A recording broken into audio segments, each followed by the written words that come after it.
کیا آپ چاہتے ہیں کہ آپ کی تلاوت خوبصورت ہو جائے اور آپ بہترین قرآن پڑھنے لگ جائیں؟ تو آپ بالکل صحیح جگہ پر آئے ہیں۔ یہاں پر ہم تجوید کے کچھ رولز بھی سیکھیں گے اور تلاوت کس طرح سے کرنی ہے یہ بھی سیکھیں گے۔ آج کا ہمارا سبق ہے سورہ انفطار، یہ پارہ نمبر 30 کی صورت ہے اذا السماء انفطرت، ٹھیک ہے؟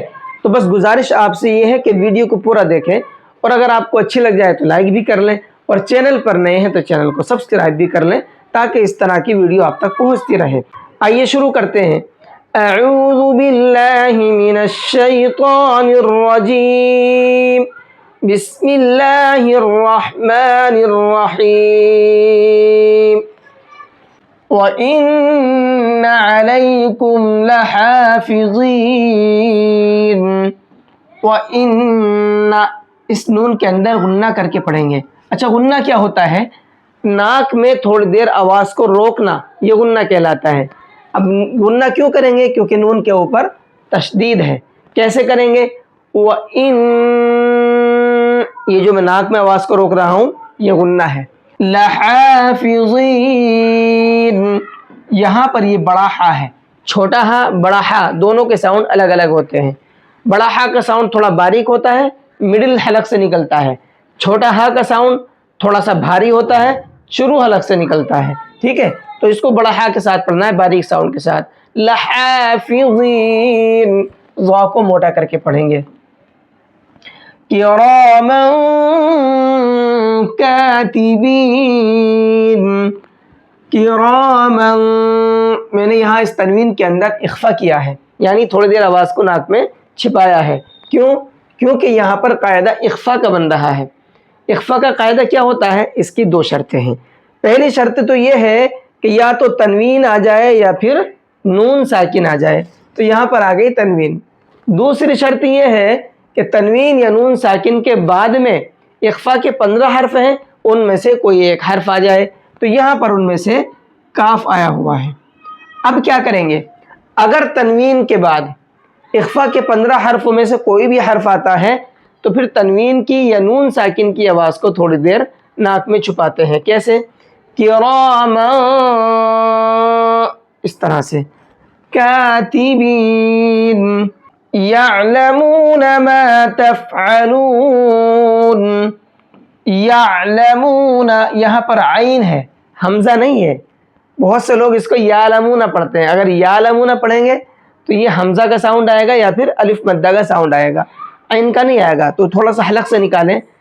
یعلمون، اسی طرح سے ما تفعلون، ما، اس کو ایک الف کے برابر کھینچیں گے کیونکہ یہاں پر الف مدہ ہے۔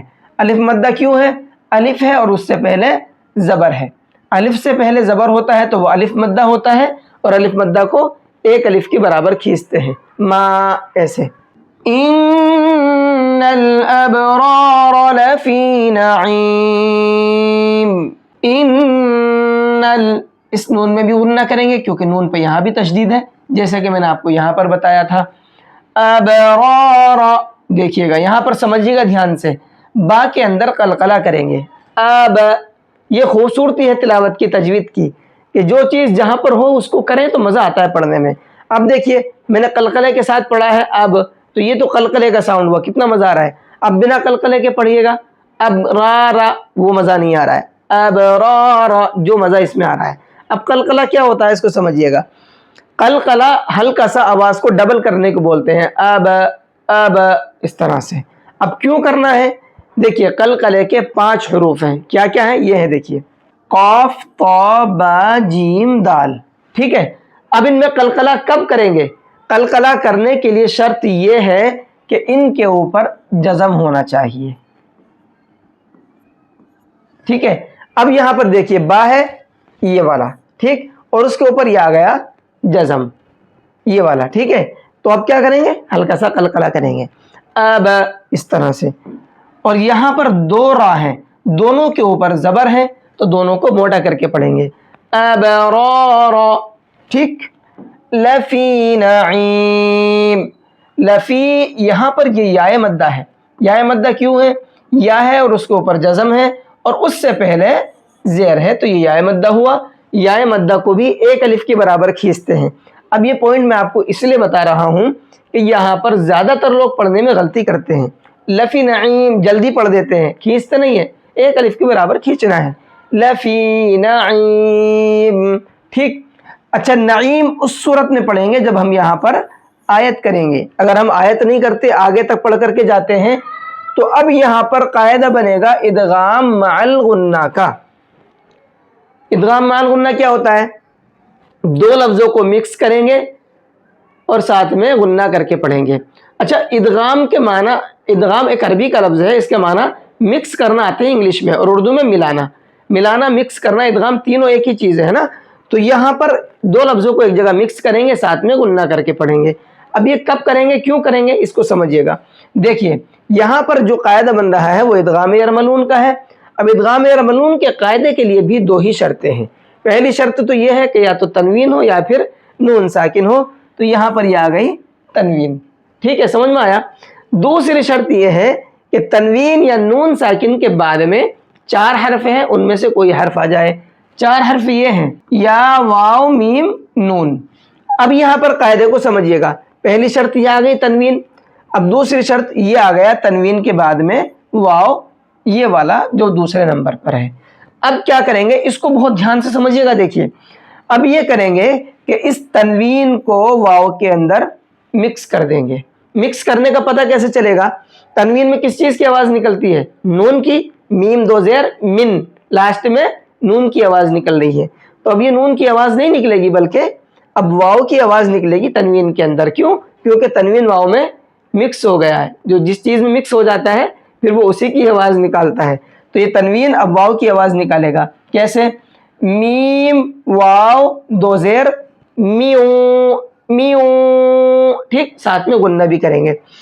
اچھا, یہاں پر دیکھیے تشدید نہیں ہے. اکثر جگہ پر جہاں پر یہ ادغام مع الغنہ کا قاعدہ بنتا ہے تو وہاں ان چار حرفوں پر جو میں نے ابھی آپ کو یہاں گنوائے تھے تشدید آتی ہے, ٹھیک ہے. لیکن تشدید اگر نہ ہے تو پھر کیا کریں گے, آدمی کنفیوز ہو جاتا ہے. تو اب ایک بات اور سمجھ لیں. تو قاعدہ آپ کو پتہ چل گیا نا کیا ہے, کہ پہلی شرط تو یہ ہے کہ تنوین یا نون ساکن ہو.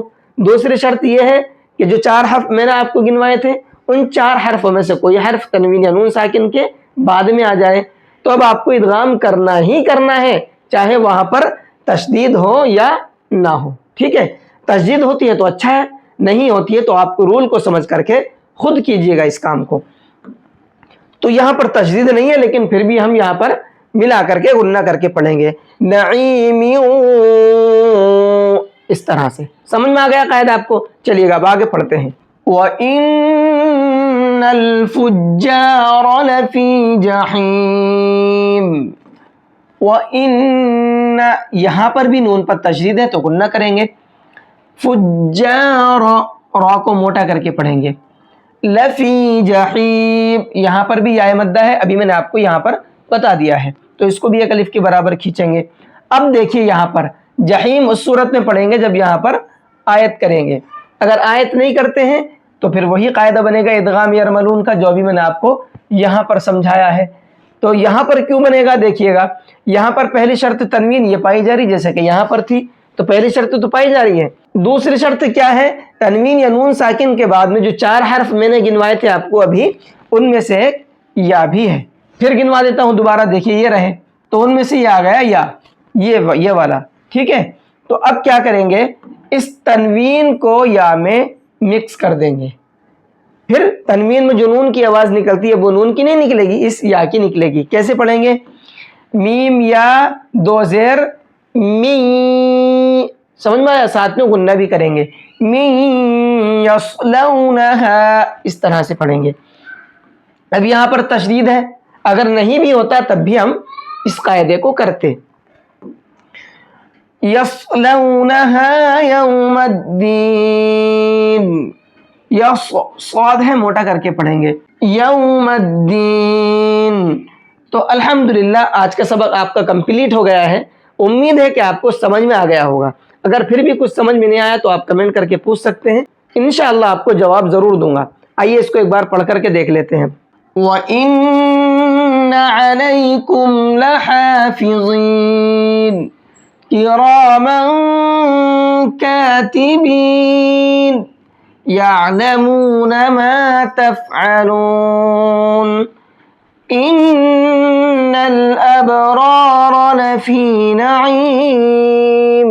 نعیم آیت کرنے کی صورت میں، اگر آیت نہیں کرتے ہیں نعیم وَإِنَّ اس طرح سے پڑھیں گے وَإِنَّ الْفُجَّارَ لَفِي جَحِيمٍ. جحیم آیت کرنے کی صورت میں، اگر آیت نہیں کریں گے تو پھر جحیم یصلونہا.